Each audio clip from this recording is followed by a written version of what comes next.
guys, welcome back to DIY Dreams. Happy National Ice Cream Day. Sorry it's been a little bit. I took a break from YouTube just for school, and also I went on the super cool trip to Alberta, and that will be next week's upload, so stay tuned. Now, today we're going to be making a cake, and it's supposed to look like a melted ice cream cone. I'm going to put some pictures up in the corner so you can see what I'm trying to recreate. I've never made a drip cake before, and drip cakes are quite difficult to make because you don't want your ganache, which is like chocolate, to be too runny when you pour it on. You don't want it to be too hot, and also just in general, I've never made a drip cake before, so we're gonna do it together. So I thought that this could be kind of fun. If you like this idea, make sure to subscribe, turn on post notifications, and you might become part of DIY Dreams. Now, let's make a drip cake. So the first thing in making a drip cake is icing my cakes. I already have 2 cakes, and then I whipped up some buttercream icing and made it like a coral pink kind of color because I think it's gonna go really well with the ganache, which is just gonna be brown because I don't want to dye the ganache my very first time. So yeah, I'm just gonna start. I'm gonna show you all my tools. So I have like a spatula. It's not an offset spatula because I thought for smoothing off the top we might need something like this. I have a knife for maybe leveling the cakes a little bit more. And then I have like a scraper for smoothing out the sides and just making sure it looks pretty good when it's smooth. So the first step is making a crumb coat and assembling our cake. I have this like turntable, and you put your cake on top of it and then it spins. So you can take your scraper or a spatula, it doesn't matter, and then turn it and spins, and then you can smooth your cake. So it just makes a really smooth finish. Okay. I think I'm gonna have, which cake should be my base?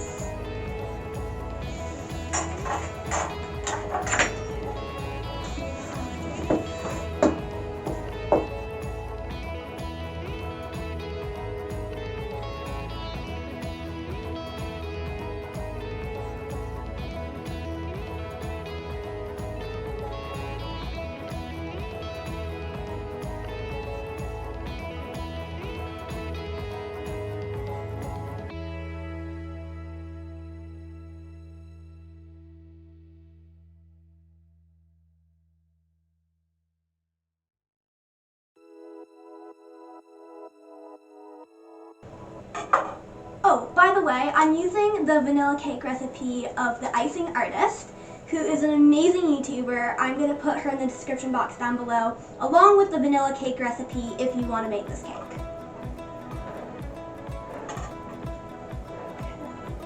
I think that's pretty good.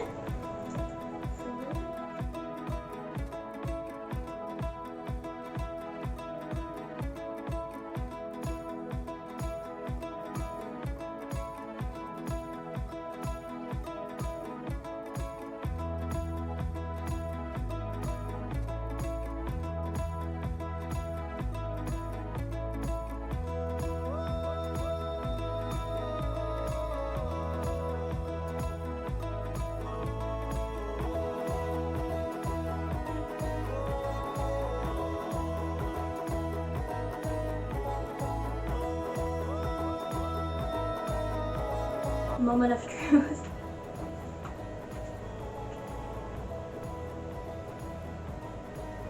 Good. Oh, is that? Okay, I think that's pretty good.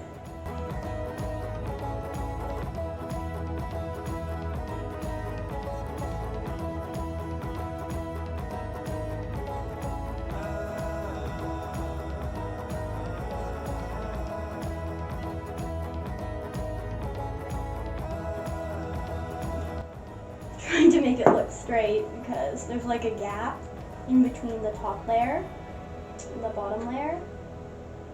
Even though they were baked in the same size tin. Weird. I think that's about good.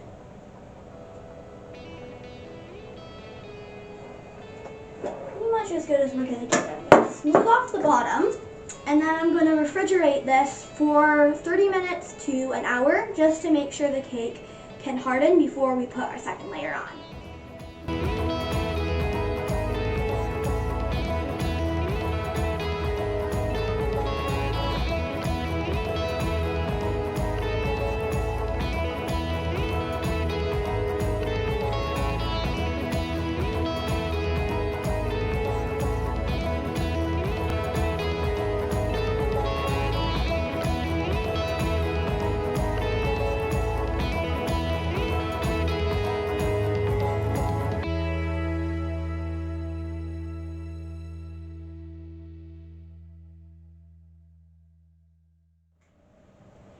And then I'm going to add more icing, just smooth out the rest of my cake, and then we can start on our fondant.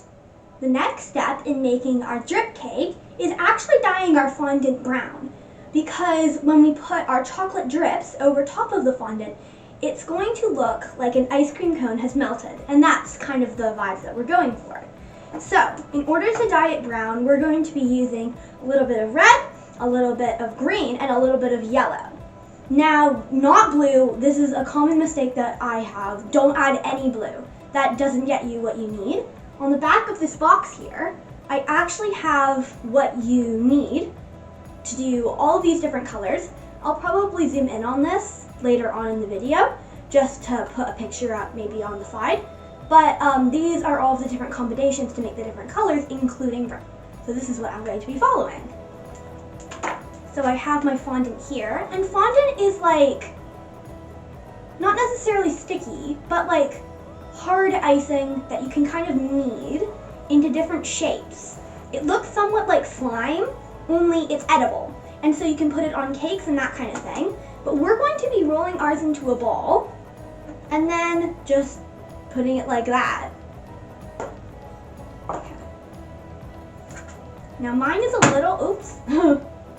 Now mine is a little bit sticky, so I am going to be using some icing sugar to make it a little less sticky. And so next I'm going to dye my fondant. Now I'm going to place all the colors in the middle of my fondant, so I'm just going to poke my finger in and place all the colors in here.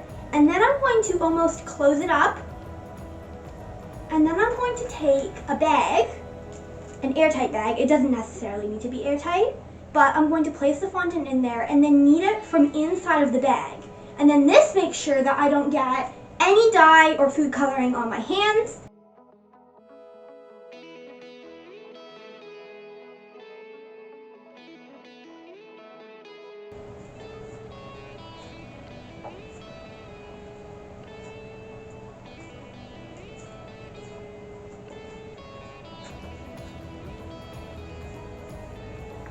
So at this stage, I still think my fondant is a little bit too red, so I'm going to add a little bit more green just to finish it off. Now we're going to be assembling my cake. So the first step is taking your fondant and your ice cream cone and putting it on the top of your cake.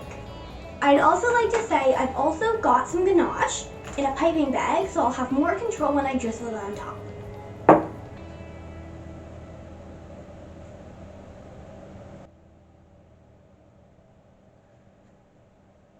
Now I'm going to be taking my ganache and drizzling it over the top of the ice cream cone, and then I'm going to go on the sides and do tiny little drips.